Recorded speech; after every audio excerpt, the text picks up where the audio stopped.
Hello, everybody. I'm back. This is the 13th video in the series, and what I've realized as I've tried to put all this together in a little package with reference notes, what I've realized is I have to go through a kind of a general summary that brings us to this point. And the reason that I have to go through a general summary is because I want us to make sure we're all on the same page. We all have to be at the same starting point. Now, addicts and counselors and therapists who are helping people, we all have different origin stories and we all have slightly different values and attitudes and emotions.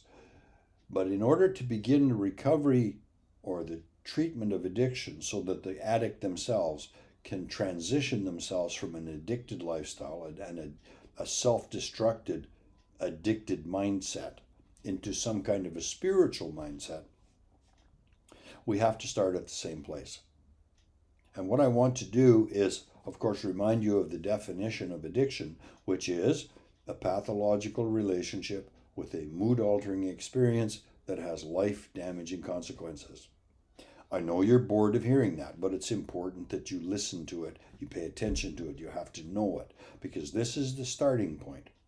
And if you notice, that definition doesn't say anything about atheism or theism. It's all about psychology. And so the point of bringing you this information as a kind of a summary is to ensure that we're all starting out from the point of understanding that addiction is a psychologically based mental illness. Now, if you're an extreme right-wing theist and religious person, you may think that being an addict is immoral, or being a sex addict is immoral and you're a sinner, or you may have those kind of attitudes. That doesn't do anything to help the person to understand the psychology of their mental illness. And it's the same thing if you're an atheist. You may believe that science is the answer to everything, and that's perfectly fine. But believing in science doesn't give you the psychological awareness to resolve an addiction. And so, with a certain amount of compassion, I'm going to tell you that whether or not you're a theist or a deist, whether or not you believe in God, whether or not you're an atheist, whether or not you don't believe in God, is irrelevant to the process of addiction recovery, because that demands an awareness of psychology and a certain amount of investment of time and energy in changing that psychology. Now, the other thing that we come up against is trying to recover from addiction in this culture, speaking specifically of Canada and the United States, because that's the culture I'm exposed to the most. The culture of Canada and the United States, sort of North America, is that we are a generally addicted culture. I'm going to present to you information that approximately 80% of the population of North America is generally involved in some kind of addicted behavior. Yes, to varying degrees, and yes, different kinds of addiction. But the behavior and the mindset is kind of similar. And I have divided the society of North America into 4 general categories. And that's in one of the handouts I gave you. There's this handout. It's called the Cultural Focus Graphs. And on the left side of the graph is Group A. And Group A is that small group of people, 15 or 20%, that are generally comfortable without being in any addicted behavior. They're socially responsible. They have a tight group of supportive friends. They're comfortable and relaxed and safe in their relationships. They are honest to a degree that makes some other people uncomfortable, and they're generally kind and compassionate. They're not demonstrating any addicted behaviors. And that's about 15 or 20%. And there's not very many people in that group that are actually religious, which is another thing I have to get into. Didn't mean to offend, but that's the psychological truth of it. The second group is Group B. That's about 60% of the population. And to varying degrees, mild, medium, or strong, about 60% of the population participates in abstinence not available addiction. Remember, I talked about abstinence available, abstinence not available. Abstinence not available addictions are things like addictions to relationships, sex, food, relationships to shopping, spending, addictions to television watching, computer surfing, addictions to social media sites. It's pretty hard to live in this culture without being involved to some degree in all of that. And my experience has been, and granted it's anecdotal to me, but I have lectured to well over 90,000 people, and I've been a therapist now for, well, pretty close to 40 years. The consistent theme in my practice, and when I'm talking to people, is about 60% of them are in mild to medium addicted behavior and completely unaware of it. The third group is group C, and that is the group of obvious people in your neighborhood that are going downhill fast. Everybody in the neighborhood knows about the guy next door who is drunk and loud and argumentative all weekend, and when he drives home from work, he kind of hits the garbage can and parks his car and staggers into the house. Everybody knows that kind of behavior. Everybody sees that the lady or the man down the street somehow gets door-to-door beer delivery or liquor delivery 3 days a week. Or they see the person down the street when they go shopping, they've always got 3 chocolate cakes and 4 bags. You know, they buy $300 of Halloween candy because that's going to last them until, January. There are these people in our neighborhoods, the people at work. You know that person who sits at the next desk.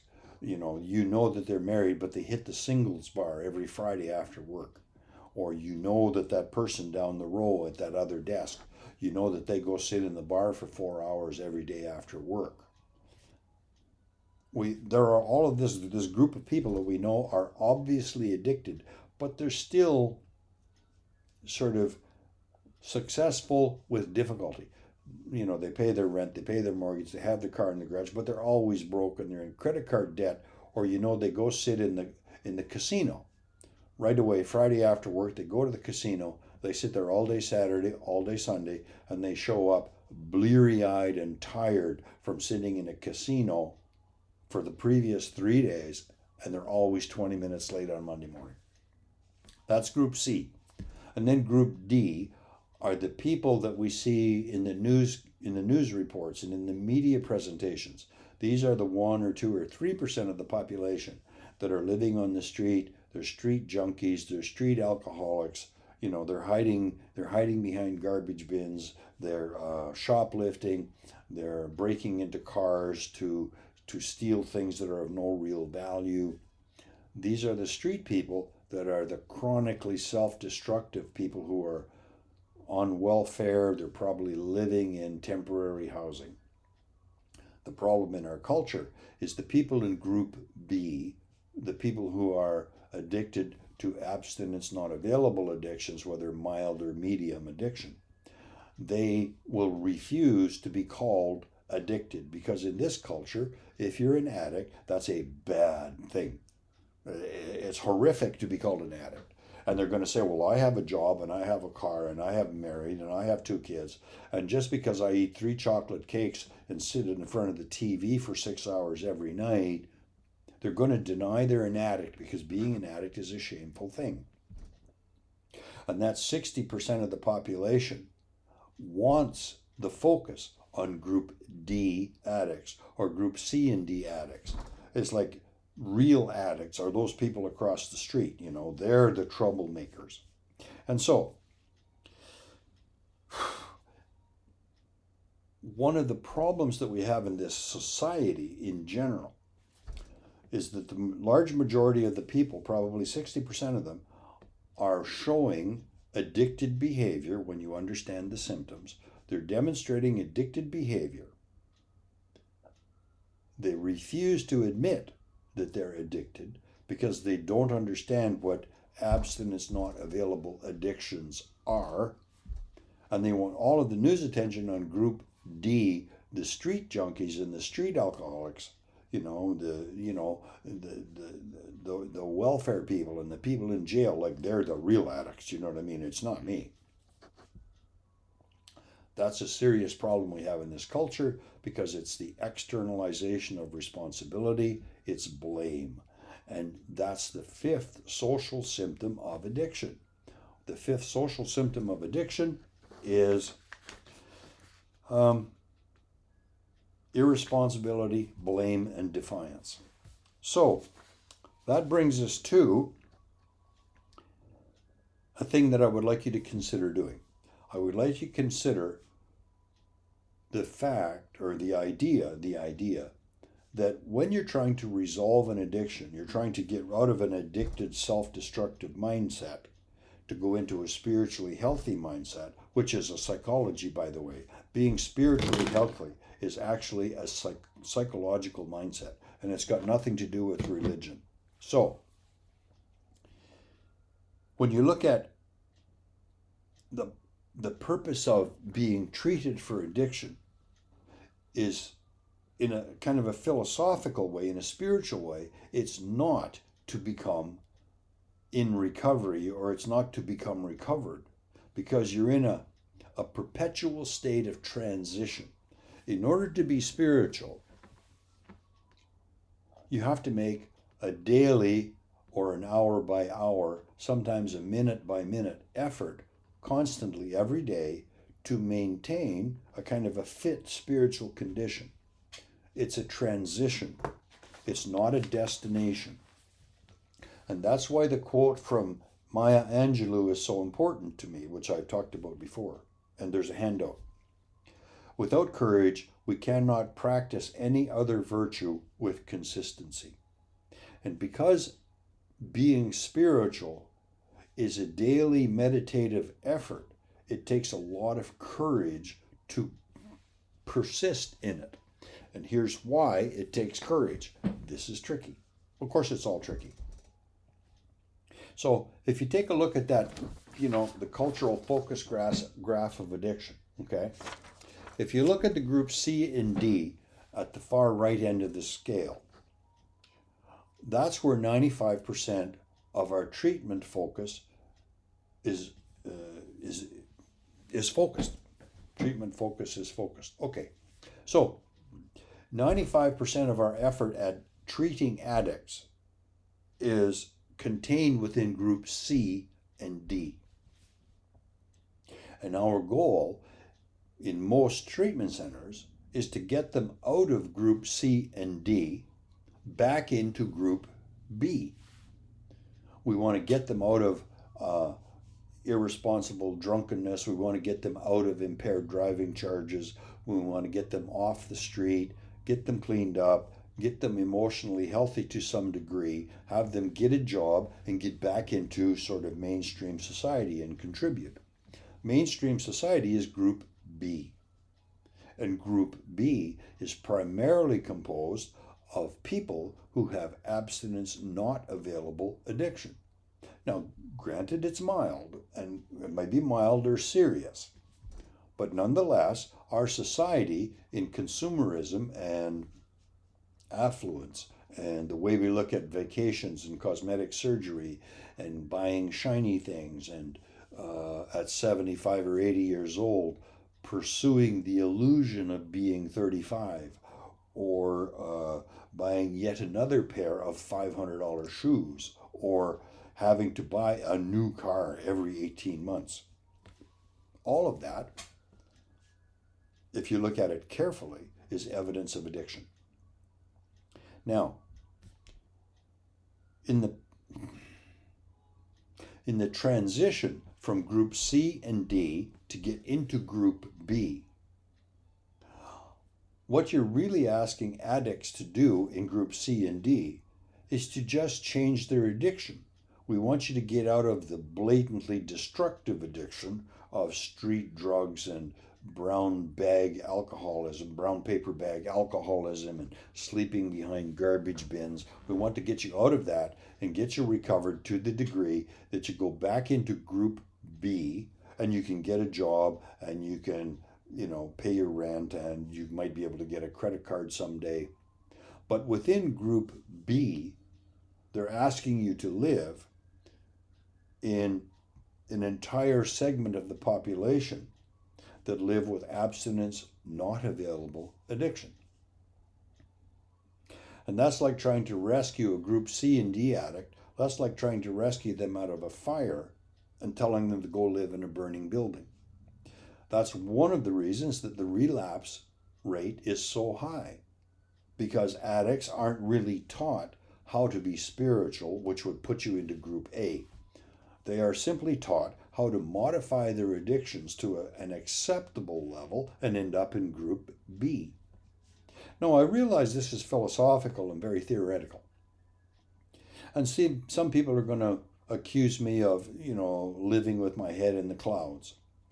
But after speaking, lecturing, and doing seminars to over 90,000 people, and being a therapist with, 1,500 or 2,000 clients, and doing seminars and writing books and talking to people, these four groups appear to be true.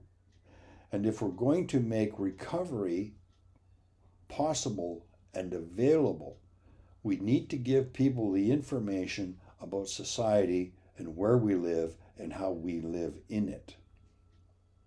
Now, if you go back to the five social symptoms or the psychological symptoms, again, the five social symptoms are harm to yourself and others, being dishonest and withholding, being arrogant and feeling superior, trying to cover up deep insecurity, being selfish and inconsiderate, and being irresponsible and blaming other people and defiant.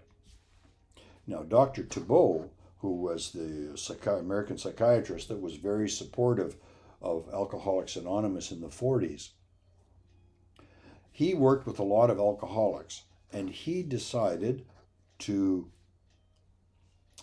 create a list of general symptoms that alcoholics displayed, which I outline in some detail in the blue book behind me, as I call them psychological symptoms. Dr. Tiebout summarized the 14 or 15 symptoms into these 8 categories. Number 1, alcoholics, according to Dr. Tiebout, are tense and depressed. Number 2, they are aggressive and silently stubborn. You may not be openly aggressive, but you're silently stubborn and defiant. Number 3, addicts or alcoholics are oppressed with inferiority while harboring secret feelings of superiority. Or it's the other way around. They act socially very superior and kind of arrogant while they're harboring deep feelings of insecurity. The next one is they're perfectionistic and rigidly idealistic. And then they are weighed down with sort of emotional isolation and loneliness. And this is the part where you're separated from yourself and you don't know who you are. You don't know what you feel. You really don't know where you fit in, and you're isolated from yourself. You're egocentric. Addicts, according to Dr. Tiebout, were very egocentric and self-centered. They were also very defiant, either consciously or unconsciously. And the last one was they were walled off and split from others in social isolation. So the mental isolation leaves an addict unaware of themselves, unaware of their values, unaware of what they believe, how they feel. But that extends itself out into society where they feel socially isolated. Now, what this means is that we are all very unique in our expressions of addiction. All of those people in Group B have very unique ways of expressing their abstinence not available addiction. And of course, in Group C and D, which are usually limited to sex, prostitutes, gambling, alcohol, or drugs are expressed very uniquely. And what this brings me to is the importance of the handout that you've got, which is called Personal Empowerment and the Director of Treatment. What I explain in that handout is it is very important as we get into addictions that we start teaching addicts that over the course of early recovery, they must become the director of their own treatment. They have to be the person that's in charge because of the incredibly unique way that we show the symptoms of addiction. So,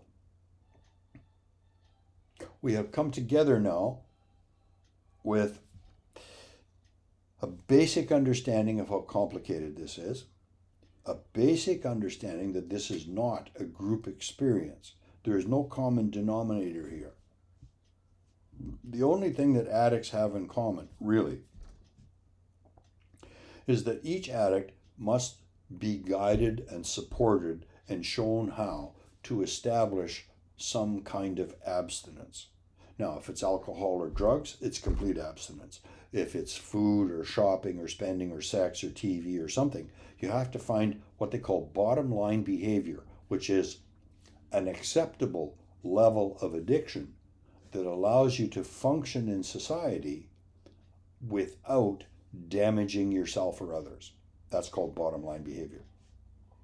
And the other thing that's important is that we really have to make sure, whether you're in a 12-step program or a treatment center or a recovery house, that you do not impose too much responsibility too fast. You don't impose too much awareness too fast. You don't impose too much responsibility too fast. This is a very, very slow, painful process of changing your personality. As far as addictions, now, the reason that we're generally against that is A, it's complicated.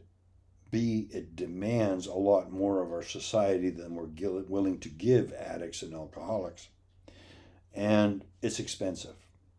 I mean, I often have talked about persecution and society's indifference to street level addicts and street level alcoholics and junkies and that kind of a thing. So here where I live in the lower mainland of BC, it has been proven now for 4 or 5 years, for quite a while, that we have somewhere between 5 and 7 or 4 and 6, 4, 5, 6, 7 deaths due to street drug use, just street drug use, every day. We have somewhere around 1,800 or 1,900, one year there was over 2,000 deaths directly related to one specific addiction, and that is the street use of drugs. So far, the government keeps promising to do something. So far, provincial health keeps promising to do something, and we're going to get around to it, and we're going to work on it, and well, maybe we'll kind of educate the police force, and we'll try and get a few more. Well, we're working on it. So let's transform that. Can you imagine in this culture, in the lower mainland of British Columbia, sort of from Vancouver out to Abbotsford and from Whistler south to the border, in that kind of whole area of the lower mainland? I want you to imagine that 5 children between grade 2 and grade 9, 5 children died mysteriously every day. 5, just 5. 5 children, 8, 9, 10, 11, 12 years old, died every day. I can't imagine the kerfuffle. I can't imagine the social outrage. I cannot imagine the consequences to the government for its inaction. We'd be mobilizing doctors and hiring professionals, and we'd be moving mountains to figure out how we could prevent 5 children from dying every day. Think about it. And we have 5 or 6 or 7 addicts just in the lower mainland of BC, principally in sort of the metropolitan area of Vancouver, North Vancouver, Coquitlam, and that whole area down to White Rock and Surrey. We have 5 or 6 adults that die on the street or in their house every day from drug addiction. And the government is kind of promising to get around to it. That indifference to the death of just street addicts speaks volumes to the indifference, persecution, and disinterest that doctors have for people who die from addiction. So, all of that is now the setup. Now that we're all on the same page, and you have the handouts. In the next video,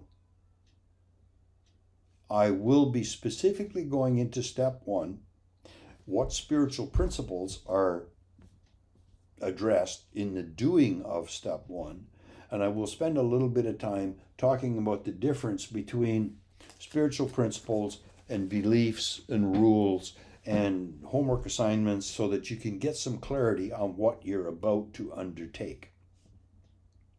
Sometimes I will call them steps. Sometimes I will refer to them as the transition process because there's a certain mechanics to the psychology. There's a certain sort of mechanical process to the psychological recovery from addiction. So thank you for bearing with me for this one, and I'll get the next one done real soon. Bye.